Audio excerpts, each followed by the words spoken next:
And obviously, inflation in the UK in May of 2023 was really high. So the fact that it went down, it came off the chart, meant that in May of 2024, our inflation figures would be less, pretty much. But then the second part of it was the big amount of publicity that Rishi Sunak made based on the fact that inflation has gone down. And I thought, but why are you getting excited about this? You shouldn't be excited about this, because pretty much every analyst and anyone who knows anything about finances knew that inflation was going to go down. And then what I thought was also interesting was the fact that I read an article where it said that lots of people in the UK were interviewed, so just randomly met in the street, you know the typical get a mic, put it in front of your face and answer your question. And they said, do you know what inflation is? And pretty much to every single person said, of course I know what inflation is, you idiot. I'm fully aware of what inflation is. I know what inflation is. I am 100% totally in tune with economics, and I know what I'm talking about. And then they proceeded to ask them a series of very basic questions, and they got them wrong. And I thought, oh, so then does that mean that people don't know what inflation is, or do they think they know what inflation is? Because at the end of the day, we hear about inflation every day. I mean, in the news, all you ever hear about is inflation, inflation, inflation. And so to a certain extent, because you hear it so often, maybe you might think, oh, I know what it means. I know what it is. So what I'm hoping in this video to talk about is inflation.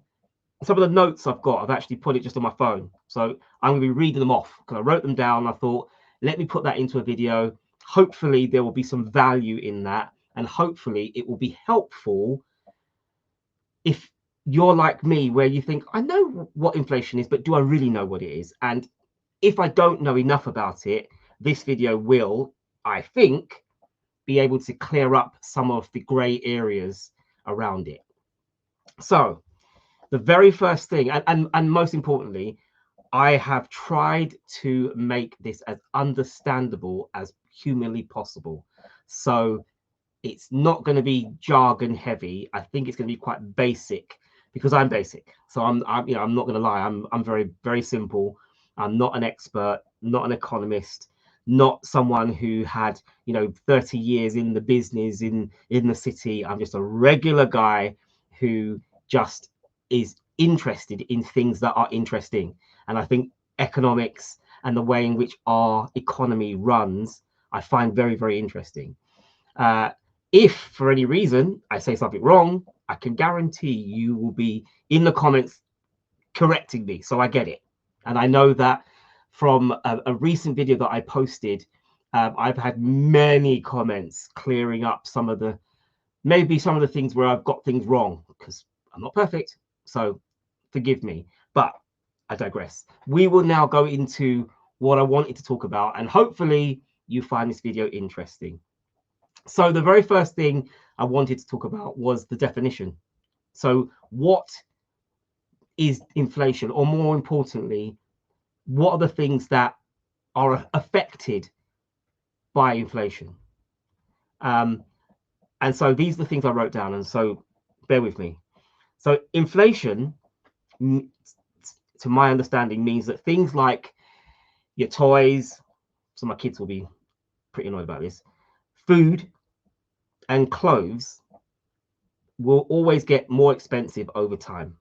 And an example of this is the other day I went into Co-op and I wanted to buy myself a Bounty chocolate bar, and I suddenly realized that's a lot more expensive than it was only a few weeks ago.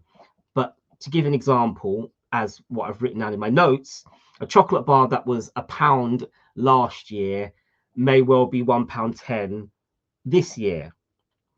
And that is, in a sense, as a result of inflation. Now, to figure out how prices are going up people look at the price of many things over a 1 year period, like what I said at the very beginning. So if prices are going up really, really fast, that's what they class as high inflation. And if prices are going down really slowly, that's what they call low inflation. Simple, understandable. I get that. And then sometimes, as I've written here, prices go down, which obviously I suppose is rarer in our world that we live in today, but things do go down. And when this happens, it's called deflation. And so in many ways, it means that you'll be able to buy more of that thing with the same amount of money, because obviously the price of that item has gone down, but your money still has value, and you still will be able to buy more of the thing that the price has gone down. So there are three key kinds of inflation, and I've put them down as demand pull inflation, which is this happens when lots of people want to buy things. And so, there's a lot of people wanting to buy things. The demand for that will go up, hence the price will go up with it. Cost price inflation. This happens when it costs more to make things. We're going to go into greater detail about this, so hopefully my notes will make sense. So as I said, cost push inflation. So this happens when it costs more to make things or build things or do things, so the price will go up. And then there's built-in inflation, and this happens when people expect prices to keep going up, so they ask for higher wages and prices go up even more. I hope that very basic, so please forgive me if I am too simplistic, but I just wanted to do a video where explaining inflation to a normal person will be understandable, and I do hope that I come across that way.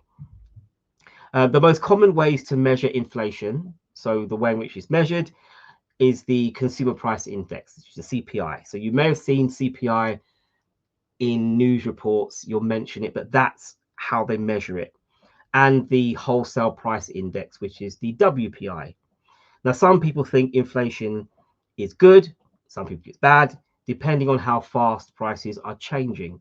People who own things like houses or gold might like some inflation because it makes what they have worth more. Yeah, that makes sense. So we need, so in many ways, inflation covers everything that we do. Every single thing that is in the economy in some way or another will be affected by inflation. And we need lots of things. There's lots of things that we need, things like food, clothes, fuel, services, like going to a doctor, or watching a movie, or getting help from people for different jobs. When inflation happens, all of these things that we need potentially could get more expensive.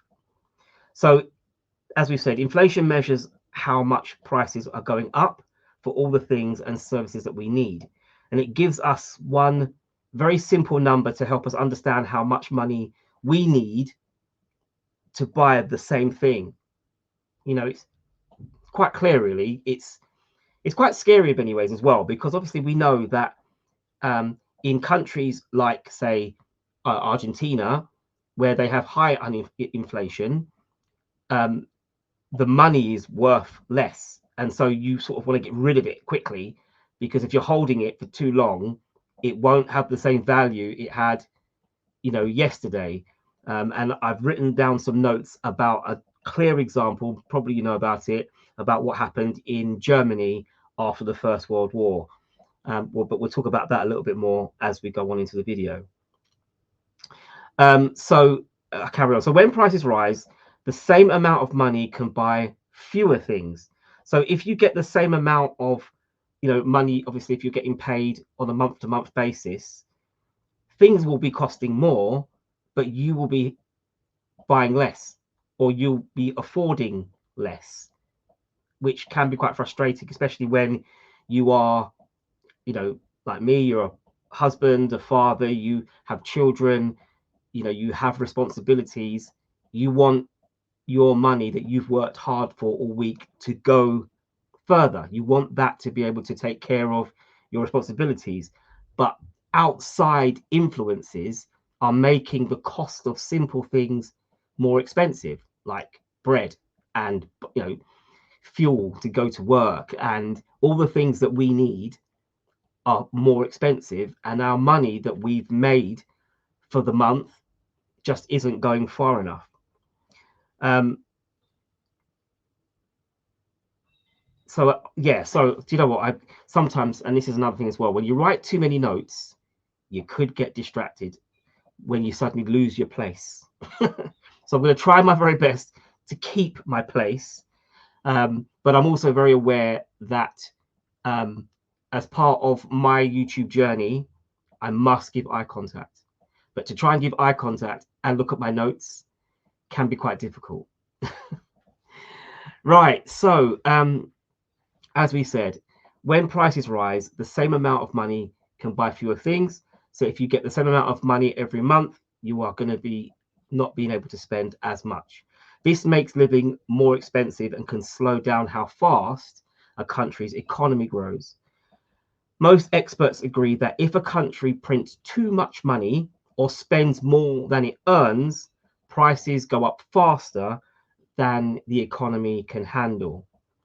So my understanding of what I've just said there is very important for the, as we talk about cost of living and how to, you know, survive. Your wages needs to be in line with inflation. It needs to be in line with what the prices of things are, or you're suddenly struggling. You are suddenly no longer able to buy the things that you need to buy, and you'll either have to go and get a new job, or you'll need to do more hours at work, or you'll need to have a side hustle, or basically, you know, if you can't live within your means, the likelihood is that you are going to need to expand your means, and however that is, well, that's, you know, that's for you to decide. But as I said, it could be a new job, a side hustle, or a number of different things that you may need to do, purely and simply because inflation has made the price of the things that we need more expensive. So to keep prices from rising too much, we have, you know, people in the central bank. They tend to try and control how much money people can use and borrow. This will keep prices steady. This is the theory. And our economy, or the way in which the country makes and uses money, run well. So our central bank is put in place to make sure that the economy runs smoothly. That's pretty much. I know it's, don't get me wrong, I'm gonna get shot down now by people that go, the central bank is a load of nonsense, we need to get rid of it. I'm just going by my own research, the things that I've seen, how important or what it does. So obviously in America, you've got your Federal Reserve. Here we've got the Bank of England, and they keep a watchful eye on the price of everything. Or so I'm led to believe. I could be completely wrong, but I'm just saying that they do their very best to try and control the supply and demand, how our economy runs. They don't want to let things get too hot, and so don't want to get things get too cold. So they're always watching. They're like the watchful eye, the eye of Saruman, watching us to make sure that we don't completely throw things into the toilet. And then this is where we kind of veer off into a history lesson, because there's an example of when things can go wrong in an economy, and it sucks us back all the way back to when the Spanish were, I don't know, the world power, and they had found South America, specifically the Inca and Aztec gold. And obviously, when they found that, they brought that back to Europe. So before finding South America and all this gold that was, you know, lying around, their economy ran like any other economy. You know, they had what they have, and they were trying their very best to just keep things going, you know, maybe fight the English or the French or whoever was the, you know, the enemies at the time. But then they won the lottery. They found South America and they found a lot of gold. But the problem with that was that they ended up bringing back lots of gold, and silver to Europe, which made money less valuable. And it meant that the prices of things in their time went up. It's quite interesting that because there was now more money or more value means of exchange in the country, there was a lot more money, but maybe not necessarily the goods had increased at the same pace. So those goods were now more expensive because people could hike the price up. You know, before everyone had one, I don't know, 1 shilling or one gold coin. I'm just thinking, I can't think off the top of my head what coin they used, doubloons or whatever they were. But then for that loaf of bread, it would have been, yeah, you need to give me, you know, 1 crown for that loaf of bread. But now there's lots of gold, so the person, you know, the baker can say, well, now it's 5 crowns.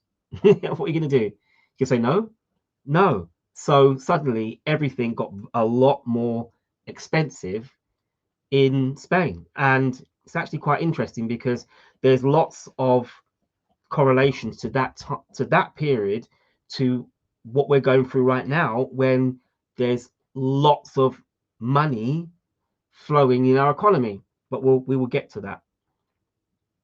So inflation happens because the prices of things, inflation happens because the price of different things we buy change over time. It's the opposite of deflation, which means prices go down. If prices go down too much, it can hurt the economy. Sometimes prices still go up, but not as fast as before, and this is called, well, disinflation. But understanding inflation helps us know why these things cost more and how we can manage our money better. And I've written down some things about what could cause prices to go up, as in inflation. And as we said, when the government prints a lot of money and gives it to the people, each pound, dollar, euro becomes worthless or less worth. So obviously prices will go up. If we devalue the currency, sometimes the government decides that the government or the money we use isn't worth as much as it was before. This can also make prices rise. Bank loans. Banks can create new money by lending it out. Now, this usually happens when banks buy things like government bonds. This also leads to more money in the system and higher prices. Shortages.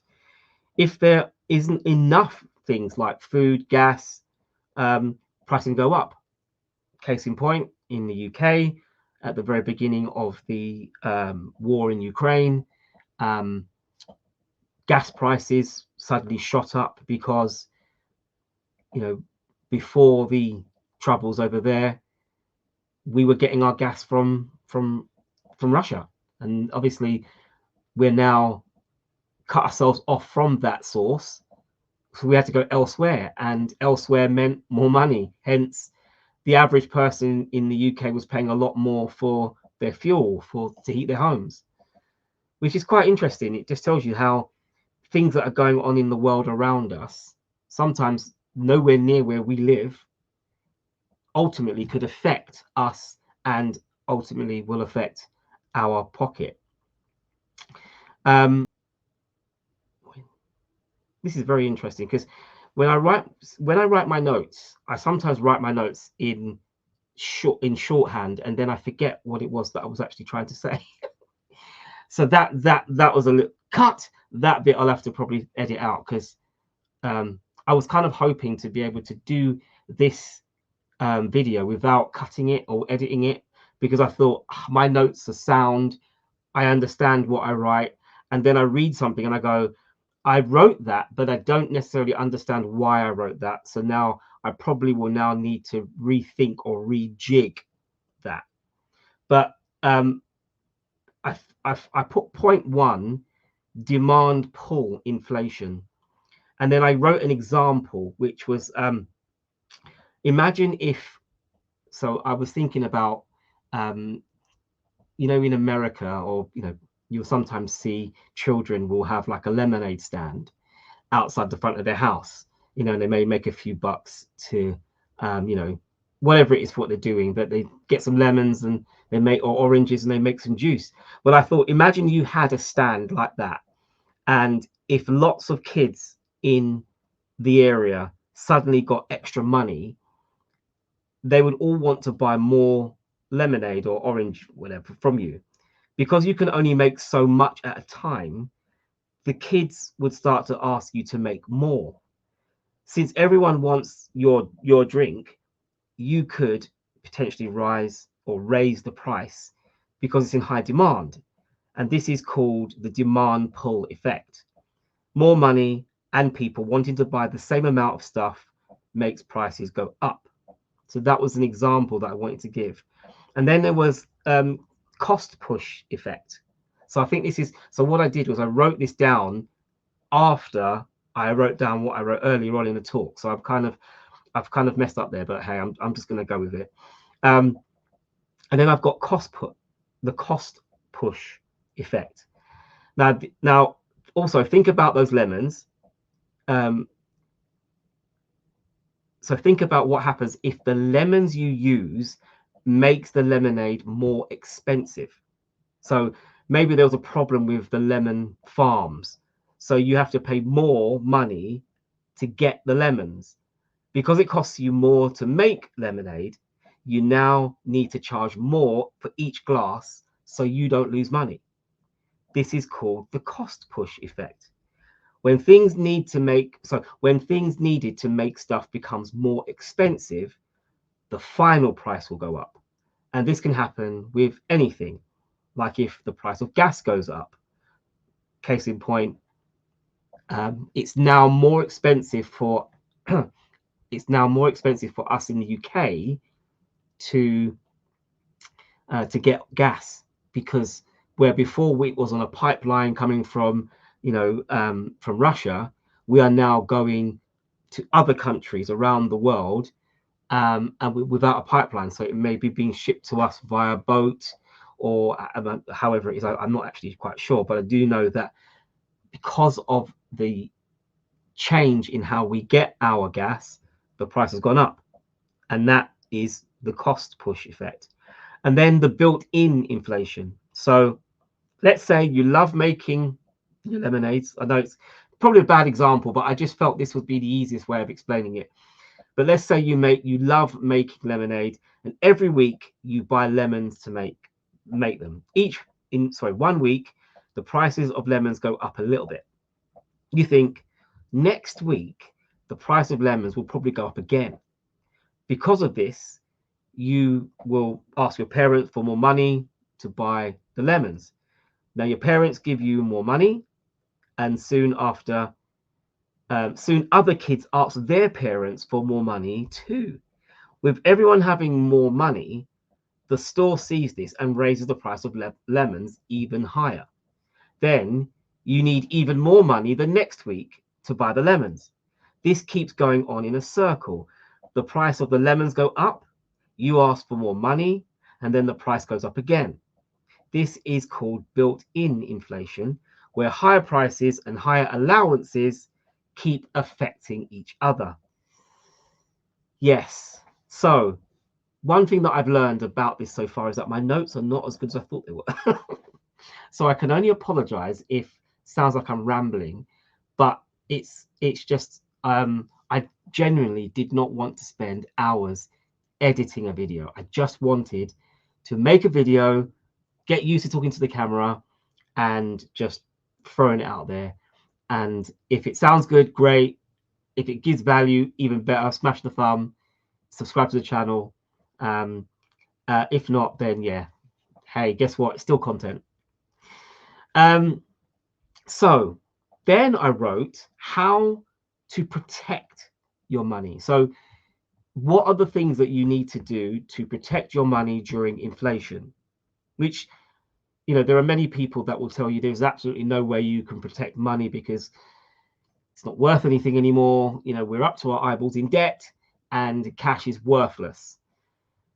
But how do you protect what little you do have? And so there's three, well, I've got two things that I think stand out. Investing in commodities. So things like grain, beef, oil, electricity, gas. Usually these things get more expensive before other things, which kind of makes sense. If you want to, if you can see that there's an issue or problems in your economy, invest in the things that people are desperately going to invest in. There's no point investing in a coffee shop if there was a lockdown, because that coffee shop wouldn't necessarily open. But people are always going to need to heat their homes. They're always going to need to eat. I mean, even if they were old school and making their own bread, there's grain, beef. These are very staple things that you are always going to need. So I'd imagine that would be a good way of investing. Obviously, we know that prices can go up very quickly and go down just as fast. So not financial advice. I'm just saying that the sort of things that you would want to invest in are the things that are staple, that probably may necessarily ride out the storms of the highs and the lows. And then there is obviously what everybody does is buy a home or buy real estate. Owning houses or buildings can potentially be a good idea, because obviously people who own these can, they can raise rents if they want to, and they can generate money. And arguably, the property they bought, the price of the property will be going up. And if they've got someone living in that property paying them, then they're also protected. But this is one of those things where you go, but we live in a world right now where only a very small number of people can afford to buy homes. The average person now doesn't have the money to be able to buy a home. And I often wonder, would there be a monumental crash, in the housing world? Would there suddenly be a massive correction? A really, really big, huge depression, and prices would go down. And I don't believe it will happen. I feel like there's so much money floating out there that the rich would just clean up, and they wouldn't even allow the average person to be able to buy their home, which is part of the reason why so many young people today, who I feel so sorry for, are never going to be in a position to be able to own their own home. It's very sad indeed. But anyway, so the consumer price index, I mentioned that earlier, the CPI, it's a number that looks at how much certain things we need cost. So these things include how we get around, like say buses and cars, the food we eat, and the care we get when we're not, if we're not feeling well. How these are sort of things that are going to be measured. Now, to figure out the CPI, some people pick a bunch of things that we buy often. It seems quite it seems quite random almost. Sorry. And they watch how these prices go up and down. Each item in this bunch is special and has its own importance. For example, food might be more important than, say, toys, so it gets more weight. Then the average of all those prices are put together, which is why I always find that crazy. And they get all these prices and then they pull them all together. Maybe I don't know if that's correct, and it's a very strange way of judging what the consumer price index actually is. Now, the prices they look at are the ones in the stores where we would buy our bits. And the CPI can tell us if money is becoming more or less valuable compared to money in, say, other countries. Now, when the CPI changes, it helps us to understand if we need more or less money to buy the same things. This is helpful because it tells us if living is getting more expensive, inflation, or if it's getting cheaper, deflation. So the wholesale price index, the WPI, um, is a way to find out how prices of goods are changing before they reach the stores where people buy them. So it watches prices of things that are sold in big amounts or at the producer level. For example, it looks at the price of, say, raw cotton, yarn, fabrics, cotton clothes. Different countries might look at different items for their WPI, but they usually focus on items sold in much larger quantities. And then we've got the PPI, the Producer Price Index. Now, the PPI is a group of numbers that show how much the price that producers get for their goods and services change over time. This means it looks at price changes from the seller's point of view, unlike the Consumer Price Index, CPI, which looks at prices from the buyer's point of view. Sometimes, if the price of one thing, like oil, goes up, it might be balanced out by the price of something else, like wheat, going down. The indexes give an average view of how prices are changed overall for a whole economy, a specific group, or a particular kind of product. So I hope that's not too heavy, but it just gives you an idea of the actual definitions of things like the PPI, WPI, or the CPI, which you would have definitely heard about in news reports, but might not necessarily know what it is that they do or at what angle they come at. And as I said, this was an education for myself because I didn't actually know myself where what these things meant. I'd heard of them, and I've heard of them, but I didn't know exactly what they did. And maybe you're the same as me. I've heard of these things, but I didn't know what they do. Well, I'm hoping that what I've said here it has explained their role. So how do we measure inflation? There is a formula which is quite interesting. I would love to say I'm going to go for it, but I definitely don't think it's even. I almost feel that they've made it so complicated when it didn't need to be. And if you're an economist, you get to keep your job based on the fact that you understand this very crazy, bizarre formula. I don't even want to go into it, to be honest with you, because it's just really crazy. It really, really is crazy. And it's just doesn't, this is just my own personal opinion. I don't personally believe it needs to be that complicated, but I feel like it's purposely complicated so that the average person can't understand it. These are the sort of things that should be taught to our kids at school. Our children, I don't, get me wrong, I want my children to be educated in history, respect the arts, understand the world that they live in. But a big part of the world they live in is understanding finances. And I'm not just talking about the textbook supply demand theories. They need to know, when I get a credit card, what does that mean? Am I getting a good deal when I take out a loan? Or is this mortgage worthwhile getting involved in?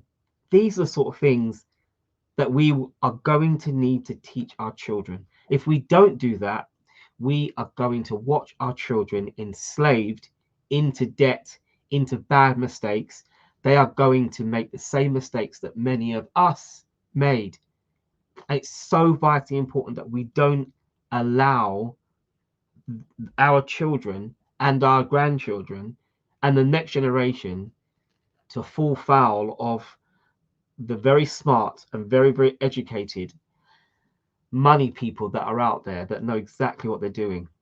It is quite scary, and it's quite worrying because inflation is almost like a stealth tax for many ways. There's many ways in which governments can basically take more money out of us, and inflation's another way of doing it.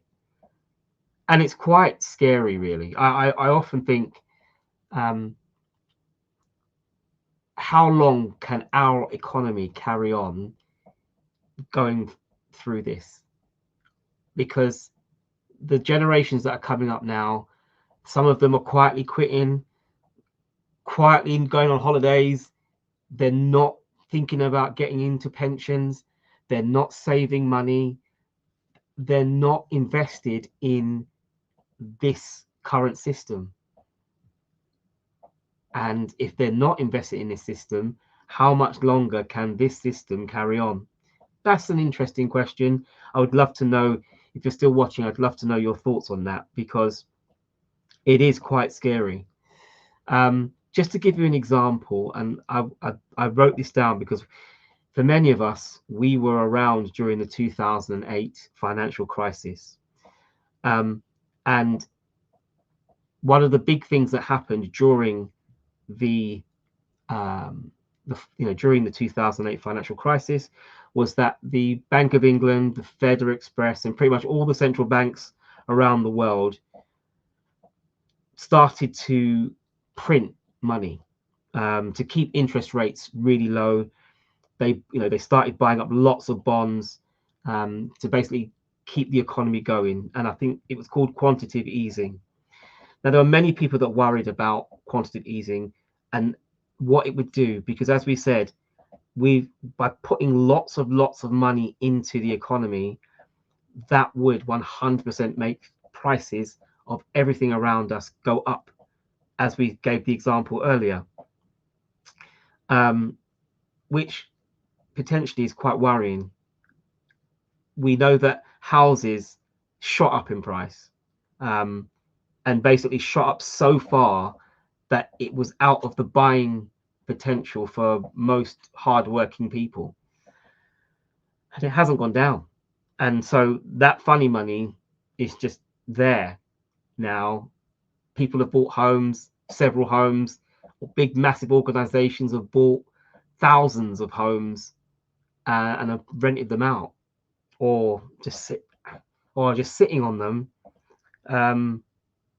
as part of their portfolio. I don't know. That's probably another one of those conversations where maybe we I'm not the best at knowing all these things.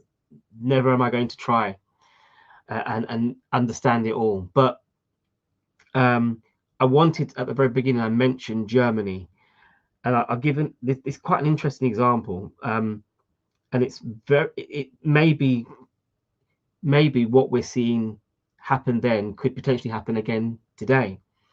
So in the early 1920s, Germany had what they call hyperinflation. Now, what this means is that their prices of things went up really, really fast. So Germany had lost the war and had to pay lots of money to the other countries. Basically, they had to pay for the war, for all the the damage they'd caused. They had to pay for it because of what happened in World War One. But they couldn't pay with their own money because it just wasn't worth anything. So the Germans tried to solve this by printing lots of paper money. They used this new money to buy other countries' monies and then use that to pay off the debts. But this made the German money, which at the time was called the Deutschmark or the mark, lose value very quickly. Prices went up so fast as soon as they got it because they knew it would lose value quickly. So, in simple words, if you print too much money, or printing too much money can make it lose value and make everything very expensive very, very fast.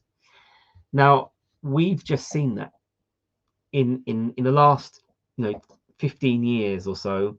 We have seen all the economies in the world print lots and lots of money, and we've also watched that things that we buy have gone up in price, and or want to buy has increased in price. So as you said, homes, cars, fuel, food, everything has gone up because there's more money in the system, which is really dangerous, because people, as in the average person, their wages haven't gone up.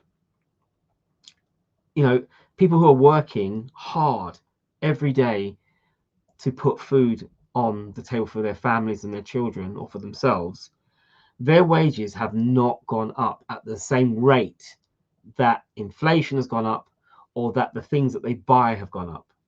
So if you imagine, these people, us, are looking at this and thinking, how do we pay for these things? If there's a shortfall, what are we going to do? And what happened was we just got people spending debt, spending money on credit cards, taking out loans to cover the shortfall of maybe their wages or salary or whatever it is. And that in itself has made the system even worse, because we're borrowing so much money and there isn't any way of us being able to pay it back. Now, when we look at the national debts of many countries, they're in the trillions. Absolutely, there's trillions and trillions of pounds of debt. It's insane. How do we pay that back? I would very much like to know your opinion on, if you have an idea of what we could do to actually make the world we live in a better place. Hey, especially when it comes to our finances, leave it in the comments, because I would like to know, because I'm interested as well. As I said, this was a very last minute decision.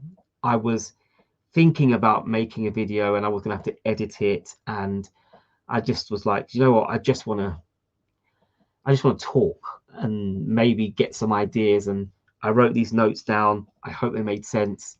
I hope it explains some of the things that we as people need to understand. We need to educate our children. We need to educate our friends, our families.